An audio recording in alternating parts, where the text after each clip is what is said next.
I found a hiding place in my apartment that I didn't know about. Inside was an old laptop with a video of me doing something terrible, but I don't remember it. The laptop was dusty, its screen cracked, but it powered on without issue. The video was the only file on it, labeled with a date from 5 years ago. My hands shook as I pressed play, watching myself in dim lighting, wearing the same hoodie I had stuffed in my closet. I saw my face, but something was wrong with my expression. In the video, I stood over an unconscious man. My posture was rigid, my breathing heavy. I reached into my pocket and pulled out a small, gleaming object, a knife. I watched in horror as my past self knelt, bringing the blade to the man's wrist. My grip on the laptop tightened as I saw the blood begin to spill. But the strangest part was my face. I was smiling. A slow, unsettling grin stretched across my lips as if I was savoring the moment. I paused the video, heart pounding. I had no memory of this event, no recollection of harming anyone. I checked the timestamp. 5 years ago, I lived in another city. I wasn't even in this apartment. My stomach twisted. Who was this man? Was he dead? I needed answers. My fingers flew across the keyboard, searching for clues, but there were no other files, no logs, nothing to explain why this was here or how I was involved. I dug through old journals, scrolled through messages, even checked news reports for anything that matched the scene. Nothing. My past was clean, my record spotless. The thought that I could have done something so horrific and completely forgotten it made my skin crawl. I had to find the truth. The only lead I had was the laptop itself, so I turned it over, searching for anything unusual. A sticker on the back caught my eye, a single word written in faded ink. Look closer. I pried open the casing, revealing a hidden compartment with a folded note. The handwriting wasn't mine. It read, "This isn't real. Don't trust your memory." My pulse raced. Was the video fabricated? Was it some elaborate trick? But the details, the hoodie, my movements, the eerie familiarity felt too real. I rewound the video, watching every frame, searching for inconsistencies. That's when I noticed something chilling. My reflection in the window behind me wasn't matching my movements. In the video, my body shifted slightly, but the reflection remained still. A lag, a discrepancy. My mind reeled. If the reflection was wrong, then was it even me in the footage? I compared my current self to the video's version, noting small differences: the length of my hair, a faint scar that should have been there but wasn't. A theory formed, too terrifying to accept. Someone, something, was imitating me, and it had left this for me to find. I shut the laptop and paced the room. If this was a message, what was it trying to tell me? My memory was intact, wasn't it? I opened my phone's front camera, staring at my own reflection, watching for any sign that I wasn't me. My breaths grew shallow. The figure in the screen blinked a half-second too late. A delayed reaction, barely noticeable. My stomach dropped. I wasn't just watching something unnatural. I was part of it. A cold chill ran through me as the power in my apartment flickered. I looked back at the laptop, its screen now showing something else, a live feed of my room. The timestamp was now, and in the corner of the screen, barely visible, was a figure that looked exactly like me. It stood behind me, staring. The video wasn't a warning. It was a reminder. Whatever had replaced me 5 years ago had never truly left. And now, it was watching. My dog has started acting strangely. He barks at an empty corner of the room, and sometimes he even gets scared of me. At first, I thought it was just his imagination, but his behavior grew worse. He whimpered at night, avoiding my touch, his eyes filled with fear. One evening, as I reached for his leash, he backed away, growling softly. I checked the corner he always barked at, but nothing was there. At least, nothing I could see. Determined to understand, I set up my phone to record while I slept. In the morning, I hesitated before pressing play. At first, everything seemed normal, just me breathing quietly. Then, around a.m., my dog suddenly lifted his head, eyes fixed on the same corner. He growled, then let out a terrified yelp before hiding under the bed. My skin crawled as I saw the shadow move, though I hadn't left my bed all night. I tried to rationalize it. Maybe it was a trick of the light, a glitch in the camera. But my dog's fear was real. Over the next few nights, his terror escalated. He refused to enter my room, staring at me from the hallway as if I weren't the person he had known for years. It was more than unsettling. He was afraid of me, or rather, something about me. My reflection in the mirror, maybe. Or something I couldn't comprehend. Desperate, I researched paranormal occurrences, finding countless stories of animals sensing the unseen. But that didn't explain why my dog reacted as if I were the threat. One night, I tested him. I sat still while recording myself with my laptop camera. His gaze shifted between me and the screen, ears flat against his head. Then he whimpered, backing away. I turned to see what scared him, but there was only my own reflection staring back. I analyzed the video frame by frame. My hands shook when I saw it. My reflection blinked late, a fraction of a second off. My breath caught. Was it a camera glitch? My dog growled again, reinforcing my worst fear. I felt cold, my body tense. I reached out to touch the mirror, half expecting my reflection not to follow. But it did, perfectly in sync. Still, something about it felt wrong. A presence lurked beneath the surface. The lights flickered. My dog barked,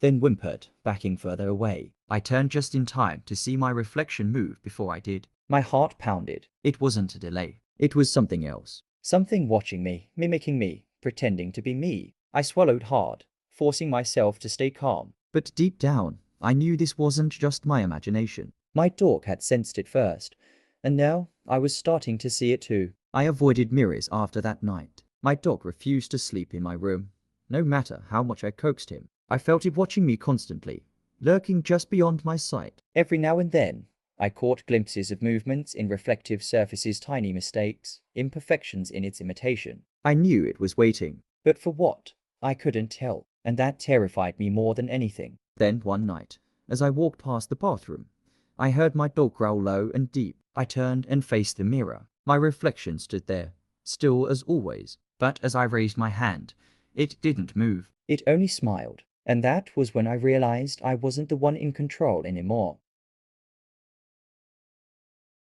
I received a postcard from a resort I had never been to. On the back it said, "Thank you for saving me."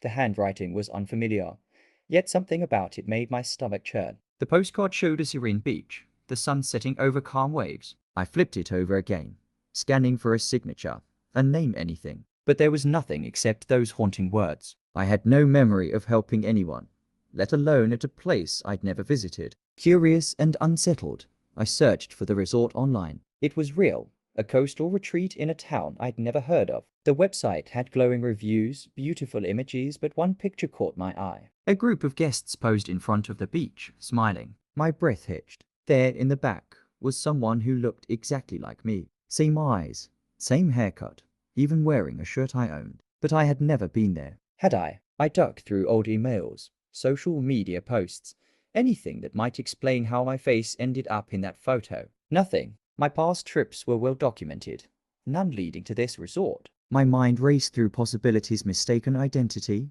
a doppelganger, an elaborate prank. But none of them explained the postcard. If someone needed my help, why wouldn't they say more? And why did they think I had already saved them? Determined to solve this, I booked a stay at the resort. The moment I arrived, a strange déjà vu washed over me. The scent of salt, the distant laughter of vacationers, it was unsettlingly familiar. The receptionist greeted me with a knowing smile. "Back so soon?" she asked. My stomach dropped. "I've never been here before," I replied, but she only gave me a confused look. "Oh, I must be mistaken. Welcome back anyway." I checked into my room, heart pounding. Something was off. I walked along the beach, searching for answers, when a voice called my name. A man I didn't recognize ran toward me, eyes wide. "You came back," he said breathlessly. "I never got to thank you properly." I froze. "For what?" He hesitated, then whispered, "For saving me that night. In the water. You pulled me out." My blood ran cold. I had never saved anyone from drowning. He saw my confusion. "You really don't remember, do you?" I shook my head. He sighed, rubbing his temples. "You told me something before you disappeared, that everything would reset. That's why I sent the postcard, to see if you'd return." I had to know if it was real. My hands trembled. "But I wasn't here." "I don't even know your name." He gave me a sad smile. "You called me Adam that night. It wasn't my name, but you said it like you knew me." I backed away. This was impossible. Either he was lying, or something beyond my understanding had happened. I checked my phone, scrolling through old pictures, desperate for proof of my own reality. But a new photo had appeared in my gallery, me, standing on this very beach, grinning at the camera. My heart pounded. I had never taken that picture. I turned to Adam. "What happens now?" I asked. He exhaled. "Now, we wait. If you're here again, it means the cycle is about to begin." A deep unease settled in me. That night, I barely slept, staring at the postcard on my nightstand. "Thank you for saving me. But what if I hadn't saved him yet? And what if next time I wasn't the one who came back? As I drifted into uneasy dreams, the waves outside seemed to whisper something just beyond my grasp. The cycle was beginning, and I had no idea how to stop it. My childhood friend disappeared 10 years ago. One day, I received a message from him. "I know you remember me." My fingers froze over the screen. It was impossible. He had vanished without a trace. His family searched for years, but he was declared legally dead. Yet here was his name, his number, the familiar way he typed. I hesitated before replying. "Is this really you? Where have you been?" The response came instantly. "Come find me." I felt a chill as I stared at the words. The last time I saw him, we were playing near the woods by my house. One moment he was there, laughing, and the next, he was gone. No footprints, no sound, nothing. The police searched for weeks. Eventually, people stopped looking, but I never forgot. His sudden message reopened a wound I thought had healed. I had to know the truth. Against my better judgment, I replied. "Where are you?" A location pin appeared on my screen. It was the same woods where we used to play. My heart pounded. It was late, but I couldn't wait until morning. I grabbed a flashlight and drove out to the edge of the forest. As I stepped onto the familiar path, memories flooded back. His laughter, the games we played, the way he vanished as if the earth had swallowed him. I followed the coordinates, my breath coming in quick bursts. The deeper I walked, the more I felt something was wrong. The woods were eerily silent.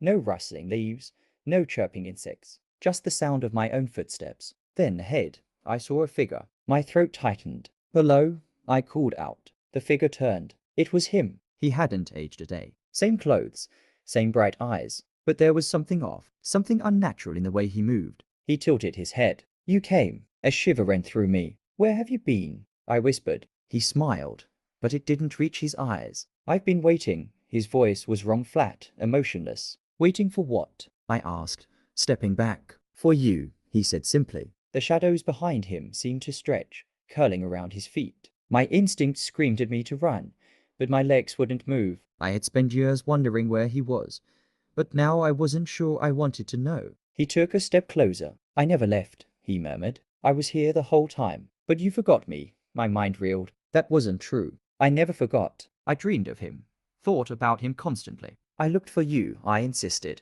His expression darkened. "Not hard enough." The shadows surged forward. I stumbled back, my flashlight flickering. "You need to remember," he said, his voice breaking into something guttural, inhuman. My chest tightened as images flooded my mind. The last day I saw him, he had reached for my hand, his fingers ice cold. Then darkness. I had forgotten something, something crucial. "What happened that day?" I gasped. He smiled again, wider this time. "You left me behind." A sharp pain lanced through my skull. The memory snapped into place. I had run when I saw something impossible. I had abandoned him. And now, he wanted me to stay. The darkness wrapped around me, pulling me under. His voice echoed in my ears. "You remember now."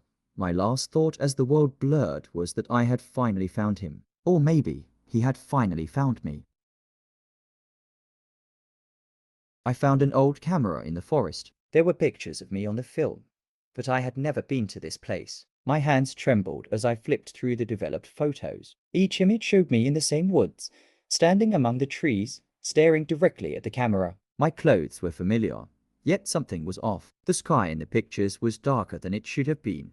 The trees twisted at angles. I knew I had never taken these pictures, yet there I was. I scanned the area around me, my breath quickening. Who had taken these, and how did they know me? The camera itself was old, covered in dirt and moss, as if it had been left here for years. Yet the photos inside were clear, fresh, as if they had been taken just days ago. I stuffed the pictures into my pocket and turned to leave, but a noise stopped me. A soft rustling. I wasn't alone. My heart pounded as I turned back toward the trees, searching for movement. The wind howled through the trees, yet the branches remained eerily still. I gripped the camera tightly, my pulse racing. Had someone been following me? I forced myself to move, stepping carefully over roots and fallen leaves. The deeper I walked into the forest, the more familiar everything felt. That shouldn't have been possible. I had never been here before. Yet, as I turned a corner, I froze. There, in the clearing ahead, was the exact spot from the photos. I stepped forward, my hands clammy. The ground was disturbed, as if someone had been here recently. My head throbbed.